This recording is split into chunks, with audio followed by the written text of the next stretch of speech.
You've got mail. Do you remember the 90s? Come on, Uncle Phil, this is the 90s, man. Man, it's the 90s. It's hammer time. Come on. It's the 90s, remember? Microchips, microwaves, faxes, airphones. Ma, it's the 90s. You can call it what it is. Yada, yada, yada. I can be anything I want to be. It's the 90s. What, are you nuts? This is the 90s. We're gonna sue you. Wake up and smell the 90s. Hello? Hello? Yes? Who is this? Who are you trying to reach? What number is this? What number are you trying to reach? I don't know. Well, I think you have the wrong number. Do I? It happens. Take it easy.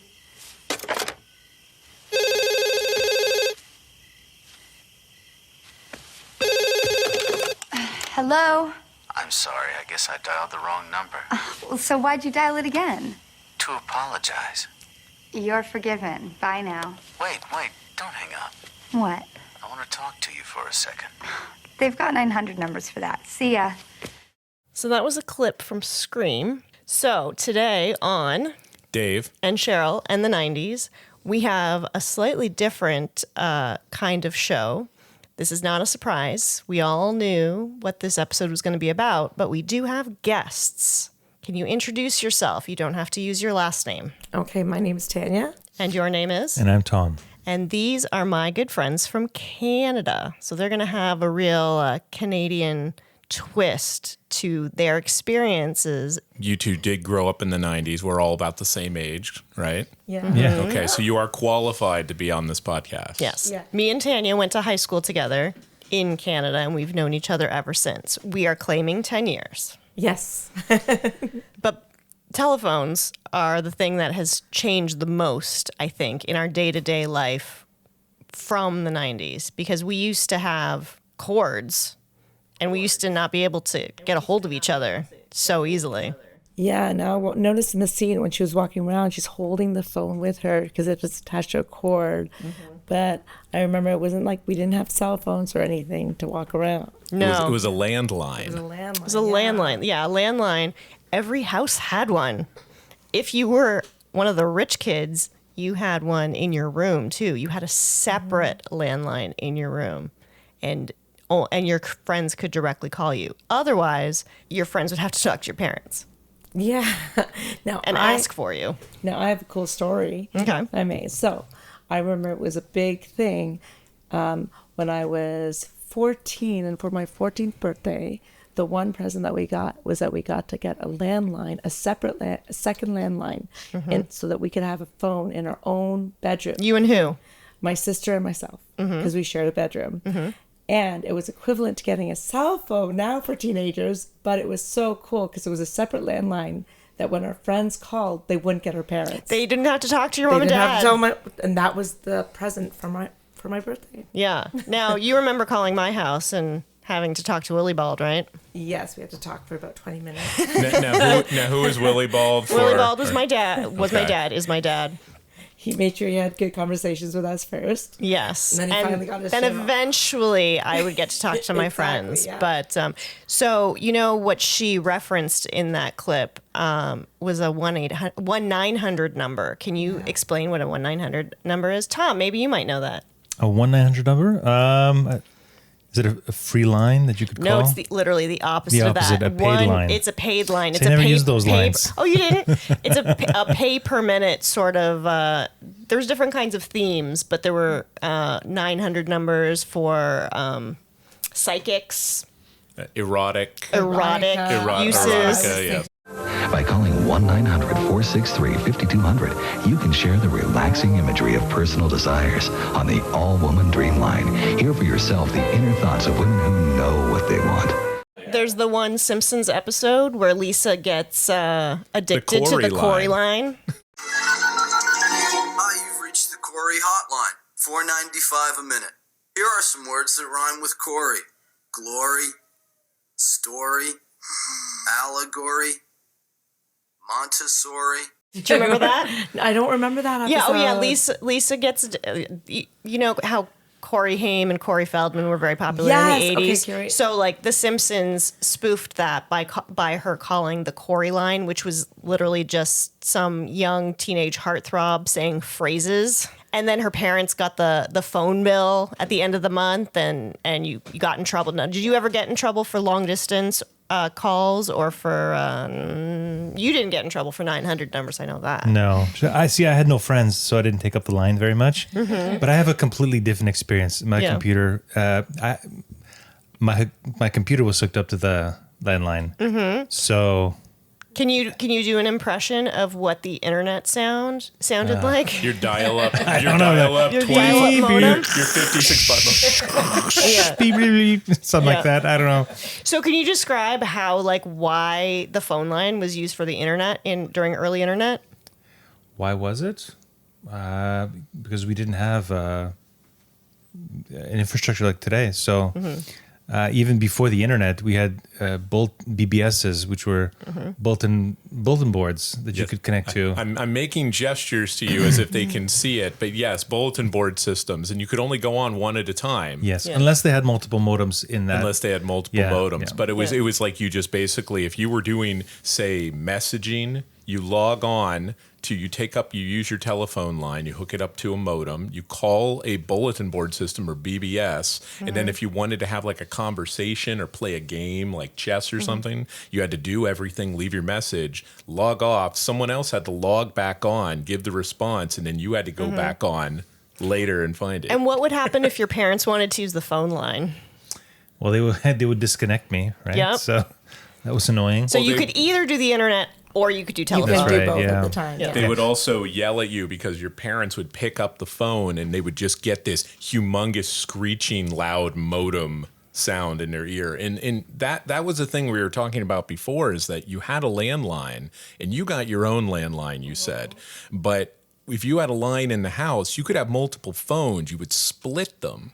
But everyone, I remember, like, if grandma and grandpa called, we all had to go in separate rooms if we wanted to all talk together, because we had 4 phones in the house, but none of them were speaker phones. So like mom would be in the bedroom and be talking and she'd be like, grandma's on the phone. Then I would like go into my room and jump on the phone.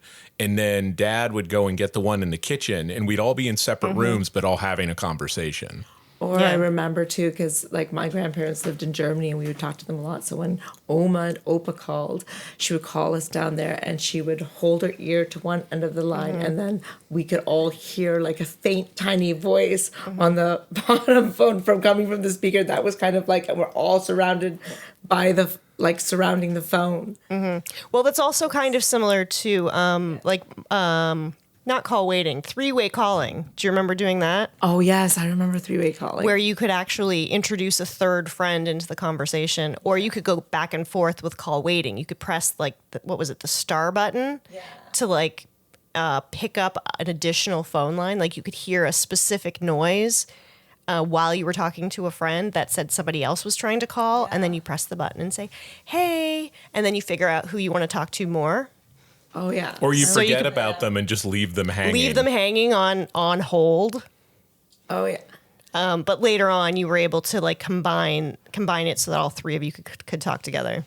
Yeah, I remember using 3-way quite a bit, and sometimes we were mean to each other. We did pranks on each other. We'd be like, so 2 of us would be calling one person, get them to say things, and and then laugh because we're like, so and so is like one of them would be quiet, and then you'd talk shit about somebody, and then that person would jump in and say, I heard you say that. Yes, you better make sure when you're juggling the back and forth that you know who you're talking to. Because if you're saying, oh, hold on, I got to get rid of this person, you better not be talking to the person that you want to get rid of. And I also remember that with the phones, you know how today, when we see a phone call, if we don't want to answer it, we're like, we can see it right on our cell phones, and we're like, okay, I don't want to answer that. Or but eventually we got call display. Yeah, because that's call display. But in the 90s, we didn't have call display. Not at first. Or caller ID. Well, you would have to pay like an extra fee on the telephone bill in order to get call display. And there was like a little box that was added to the phone that would give you the number that was calling. It wouldn't say a name; it would just say a number. So if you recognize Grandma and Grandpa's number, you were like, oh, I should pick up. Hey. Yeah, and if you didn't want someone to see your number, I remember doing something like *69 or something like that. And can you explain what *69 was? Hey, this is Editor Dave, just chiming in to correct that it was star 67, not star 69 that would block callers. Now on with the show. So star 69 was when you wanted to phone somebody and like anonymously, I guess, and you didn't want them to see who called or if they could. It was like a blocking system. It was a blocking system. So you first you get to see, and then they have to make the technology so that you can force it so that they can't see. Do you remember calling cards for long distance? I do. I remember calling cards. Now, I remember getting the first, like, late 90s, the first cell phone. And when I got my first cell phone, it was like call as you go. And I remember that's different. That's definitely, I had that too. We had, in Canada, we had a company called Fido, I think. Yeah, Fido. I think that was my first cell phone. The first cell phone. And then I remember only then did I start to use calling ID cards too, because like you would pay. Well, I remember the exact thing that I did. I was so poor, but you could buy a $35 value card, and it was good for 90 days. And as long as you bought another card within that time period and added it to your plan, you could extend it, and you could build up the minutes that you had to pay per minute, and you had to pay for each text message back then. Which is crazy to think about. It was crazy when I think about it. But, like, I could extend that $35 to, like, make sure that I kept my cell phone going. So what was that? 7140. So it was $280 a year for a cell phone, which is nothing. No. But it kept me safe because I got I don't know when you got your first cell phone, but I got my first cell phone when I worked at Blockbuster. And it was like kind of a dangerous area. And I witnessed an incident that I was a little bit kind of creeped out by. Yeah. And so I was like, oh, time to get me a cell phone for safety. How about you? Do you remember when you got your first one? Oh, it was right after high school. So the first cell phone I had, and it was like pay as you go kind of cell phone. Yeah, mine too. One of those cheap kind of things, and just like you. And then I think that was like 98 or 99. Mm-hmm. So yeah, so it was like... and I remember thinking it was so cool just to have that, and again, just to be accessible. It was so novel to be accessible. Did you have Snake on it? The universal game, like the little snake that would like get longer and longer when you eat the apples and stuff. Yeah, and it was basically just an outline, like of like it wasn't like all these graphics that you see today on. Yeah, there's like 12 pixels on the whole thing. Exactly, 12 pixels and stuff. So I remember thinking that was so cool that I could go to like the mall or something and not have to use like, the payphone. A payphone, like put 25 cents. Oh, your time is running out, and then put another 25 cents in. Yeah. Tom, do you remember your first cell phone? I don't remember my first cell phone, but I remember that anybody that was cool had a pager. A pager, yes. Can you explain what a pager is so for our youngins? So a pager was a little device that you'd have on your belt, and when somebody would it was for doctors and drug dealers at first. Sure. It was. So it would people would call it, and a number would show up on that pager, and you would call that number back on a landline. Yes, on a landline, yes. And there were little codes too, right? Like you could put like 911, which meant like emergency, quickly, call me back immediately. So I used to work for Sorok Technologies. It was a company that did the IT support for all the McDonald's. And so I would have it in the middle of the night go off, wake me up so that I would provide support. So that little tone, nightmare inducing. Oh my gosh! Whenever I would still hear gives it, you anxiety. It does. It does. Yeah. Dave, your first cell phone. My first cell phone, same time as you guys. It was it was around. Actually, it was later. It was in the 2000s, so I can only speak about. I'm on a clock right now. I can't talk about it too much. But it was right after I graduated in 2001. And I was. So you didn't even have a cell phone in the 90s? No. I was applying for jobs, and I needed money for people. I needed a number for people to call me back. And I was also working at Disney at the time on the back lot. So I needed like powerful producers who were doing, powerful things to be able to get a hold of me at any time. Yeah. Now I want to go back to payphones. Where were they? Where did they exist in the world? Basically in the mall. But on the street, too. On the street. They sometimes had them on the street corners, like this big booth, like on that. Yeah, full-on booth, a square room that had a phone. How did we use the phones? We would get dropped off at the mall. Yeah, so we would get dropped off at the mall, and then when we were ready to get picked up, we would just put a quarter in the phone and like. Or we would call collect. Yes. And then our parents would know that when the phone rang. It was us. Yeah. I was never smart enough to play that game. Yeah, and it would be like, do you? That seemed like cheating to me. Like you were like cheating the system. You it seemed immoral. 25 cents. You could have the 25 cents. Can we explain what the experience of having a not in person, but like a actual human being an operator that you could just say, hey, like you could hit 0 and talk to a person, and like that's how you would call Europe. Yeah. And like that's how you would do a collect call, which is when you were trying to call someone but you didn't have the money, and then they had to decide whether or not you were important enough to pay for a phone call. Well, they would also work as almost a concierge service as well. Yeah. You could just ask questions. Well, you could call them, and they were associated with look for our reference book podcast, the yellow pages or the white pages, and you could actually ask them for recommendations on things, and they would look for them inside and recommend services. Or you could call the operator and say, "Can you tell me what the phone number for the cafe on Main Street is?" Yeah, but you know what else they had though? Like they had attached to some phone booths. I don't know about all of them, but I know in the Fairview Park Mall where we grew up. Mm-hmm. Yeah, they had these big yellow phone books right there attached. Like usually they do. If it was like in a like kind of nicer area where the phone booths are kept clean and respectable, then and the phone books changed every year, so they'd have to replace them. So eventually we get new ones. So I believe I misspoke in the fact of.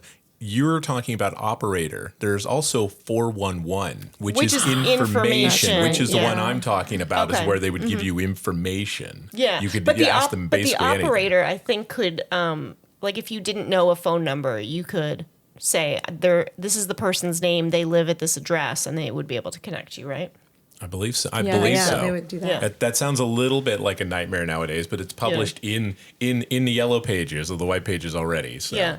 So the calling cards that I was actually referencing was not about cell phones. So we'll go back to that. The things that I was thinking about were this.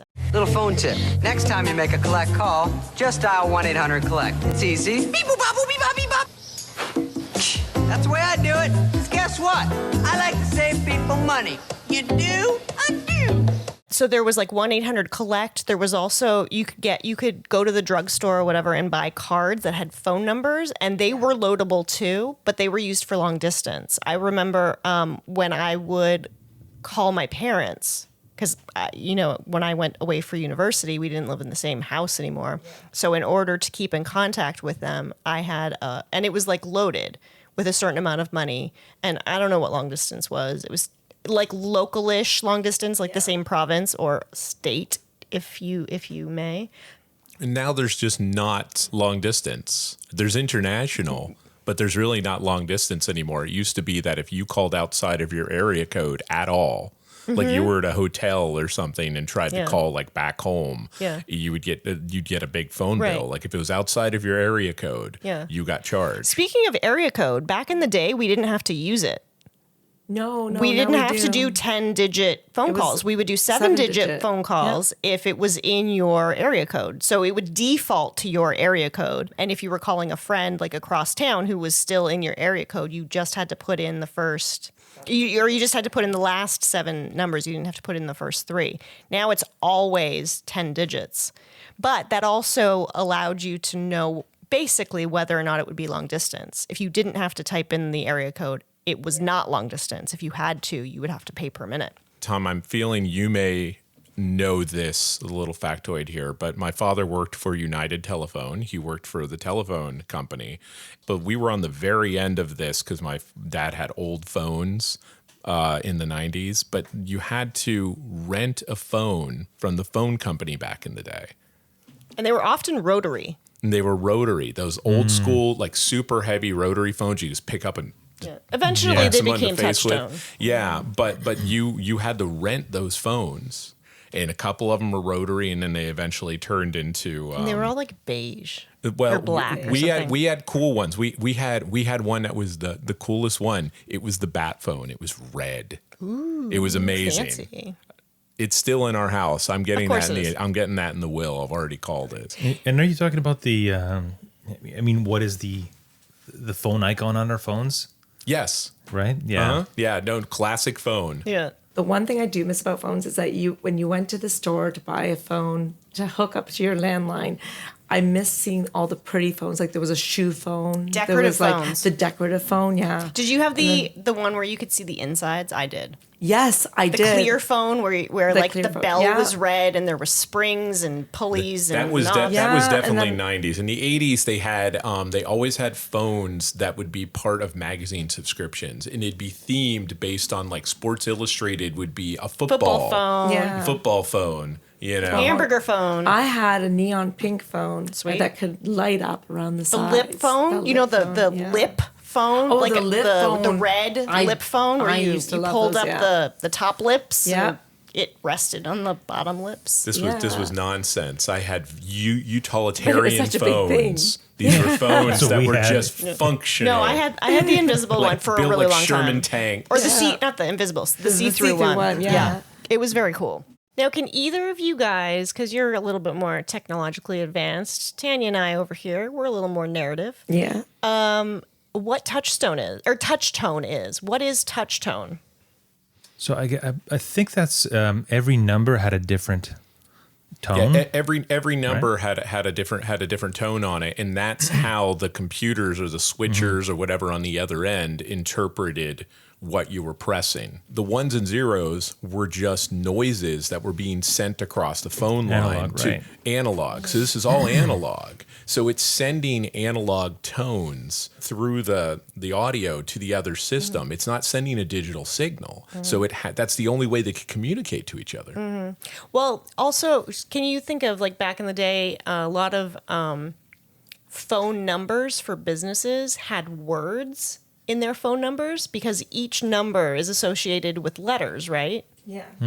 That's right. So they'd be able to like put their name like 555. That's still held over now. If you look, you'll see that it'll still have the ABC on number one. And yeah.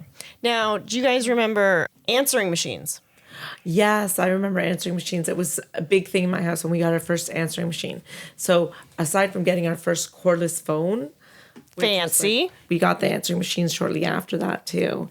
And I remember letting it ring just to hear the person, because you would decide like how many rings it would take in order for the answering machine to pick up. And the answering machine was a literal like video, like an audio recorder.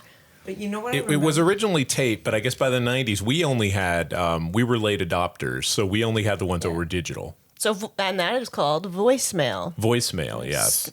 But it was a box. It's not voicemail like you call and get it. Oh, it was like a tapeless answering machine. We've never had that. We only had a tape one. My parents actually have that.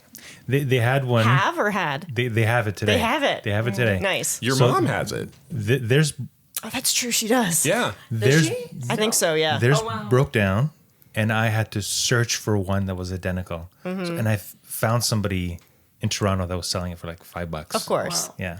And then what I remember though is remember that Seinfeld episode where they're like, leave a message, George isn't here. The song. The song from the... Find the clip, Dave. Oh, yeah, well, they had the... I know you didn't watch Seinfeld, but... Insert clip here, but not only that, but that was a parody of this infomercial. Yeah. That had this whole thing of novelty answering machine messages, and it would start off with the nobody's home, nobody's home, nobody's home. Crazy Calls, a tape of 7 different songs and funny recordings for only $14.95. Wait for the beat. Yeah, that was what we did too. Like I remember my sister and I, because like we were on the answering machine trying to come up with a really cool, You wanted a clever one, right? clever one that's like, Oh, and wasn't please call us, nobody's home, or like, Believe leave a it or not. message. Yeah, believe it Believe or not. Yep. We're just Oh, not that's at the George home. one. Yeah. Believe it or not, George isn't at home. He's at something, leave a something. Leave a message at After the the beep. tone. Yeah. And I remember my Where sister and I could tried he to be? emulate Where that. could he be? Yeah. message. Yeah. And I thought that was Don't really worry, we'll cool. insert the clip. Believe it or not, George isn't at home. Please leave a message at the beep. I must be out before I pick up the phone. Where could I be? Believe it or not, I'm not home. Now, did you guys do prank calls? Oh my gosh, all the time. Tell me about your best. Can you remember any of them? I can't remember any, like, really. No, well, sometimes Banger I prank do calls. remember some. Not even they weren't prank calls, okay, but I do remember when someone called, and like answering like, "Hello, City Morgue, where we beg 'em and tag 'em." Well, there's a whole, again, The Simpsons, there's a whole gag that runs for 35 years about Bart calling Moe's and always saying, is there Amanda Hug and Kiss? Amanda Hug and Kiss. Thank you. That's a good classic one. Yeah. Is Amanda Hug and Kiss there? And then Moe's like, is there a man to hug and kiss? Why you little? Why you little? Hang up. I have a story about you. I don't know if you Do you can remember? remember. Okay, let me see. And but I don't know. Yeah, and okay. So I remember when I was dating somebody in high school, and you and our other friend decided to call him and prank him. And then you called me up. You said, Tania, we pranked your boyfriend. Can you ask him who Amanda is? I remember my heart sank. And I'm like, what are you talking about? Were we real bitches? Yeah, you guys were pretty mean. Okay. But you guys did save me from that. Sorry. Sorry about it. Now, did boys do prank calls? I could swear. Or did you just beat each other up until you were like have to? I think we connected over modems to play like Doom and. Well, I'll tell you. Yeah. I'll tell you the Jerky Boys, if you know the Jerky Boys. Oh, well, can you just give a short description of Jerky Boys? They're not really prevalent in this day and age. No, but they were the first and possibly only celebrity prank callers. Yeah, comedy prank callers. They became so they would record them and they would have like tape trading and they would trade all these kind of people would hand you tapes and be like, oh man, did you find this one? And they formalized it. They became so popular they had a motion picture. The Jerky Boys movie was made. Caravan Pictures presents the movie the phone company doesn't want you to see. Hey, Jerky! Hello. What? Who the hell is this? Our Lady of Sorrows front desk. Oh, I got hemorrhoids bad. My hiney's killing me. And action! The Jerky Boys, the movie. What was the magic thing that was the feature that was added that allowed you to call people back? Because that was the thing Star that 69? ruined. I think that was Star 69. that could've been Star because you had 69, mentioned okay. Star 69. I was Yeah. wondering about that because I remember that was the bane of the prank caller because they could just Star call 69 back. you and call you back. Or the kid you bullied, dad could call you back. Say, what are you saying to my son? And eventually, if they just keep calling back, since all the phones were connected, you had to get to it before your parents picked up that phone. Yeah. Now, I know you have a twin sister, so you had somebody close in age with you. The rest of us didn't really have a competition for the phone besides our parents. Oh yeah. Did you guys fight over the phone? We did. We fought Even over though the you phone had a lot. one we for had your a room? landline, but sometimes if we fought over the phone, I know that you would go downstairs. Then I'd be on my landline and it'd be great, but I'd hear mom and dad yelling, "Get off the phone! We want to use that phone. You're taking too long." Oh my God, So- that's like every kid's existence. Yeah, and then of course she'd run upstairs, and then we'd fight, and then we'd have to take turns. So then I'm like, I have to get off the phone now. Oh yeah, kids these days will never know what it's like to take turns using a phone, being patient to get to use the phone. Or sometimes if you knock the phone over, It would just be off the hook. It'd just be off the hook. Oh, yes. So off the hook. Oh, You leave it off the hook. It's just a jar. If the phone was a jar, yes. And so And sometimes that you could didn't do that happen. on that on purpose though too. If you were kind of avoiding someone, you would just leave the phone off the hook. Well, True. How about all four of us at the same time do an impression of a busy signal?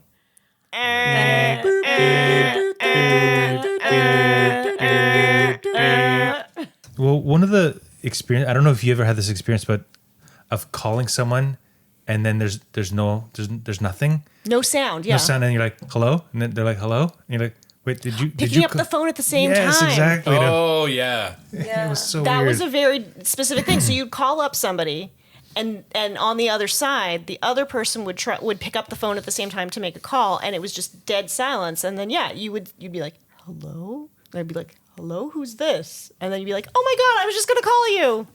Before we go, can we, as a group, list all of the things that we can think of that cell phones have replaced in our lives? I will go first. Okay. Maps. Tanya. Yeah. Well, now it also has Google on the phone too, so you can get your information in a search snap for of a anything. finger. So encyclopedia, it's basically. encyclopedia. Yeah, when was it? We had an encyclopedia. Those things are a thing of the past. Mm-hmm. And a thing of a different podcast we That's did. true. Check out the Reference podcast. It's the third Reference time Book we've referenced it. Podcasts. Podcasts. You know? That's Why the read a book radio. when you can... Even the little thing, you have an app for everything, like your flashlight, your level. I'm framing photos now. I don't get my level. I use my phone because you have a virtual level. You can on it. record audio very easily. It's what Fart it's replaced. machines. Fart machines, clearly. You know what it's replaced for me? It's replaced patience. I want everything at the snap of a finger now, And you can get it. I'm talking about fart machines, and you're just like talking about the human Existential, condition. yeah. Existential. Well, cameras as well, right? Cameras is a huge one. It's huge. I mean, our kids have 1 billion pictures of them, and we had like 6 in the 90s. I think it's crazy that there's some people that can do their entire job on a cell phone because of all the various apps and stuff. It's replaced people, right? Now we have It's replaced AI chatbots. companionship. Yeah. I don't know about everyone else, but if we're shutting this down, my favorite thing about that I miss about phones is just being able to be not available. Yeah, to And turn like off. and it's legit, like people don't get angry about it because it's like, what are you supposed to do? I'm sorry, my mom was on the phone all night. Yeah. No, I mean that's the thing. So if you had like a friend you wanted to contact, but your mom was on the phone, you just walked over and said, "Hey, dude, you want to go play? Let's get some swing set action happening, or something." I don't know. Anyway, this has been Dave and Cheryl, Tanya, and Tom, and the 90s.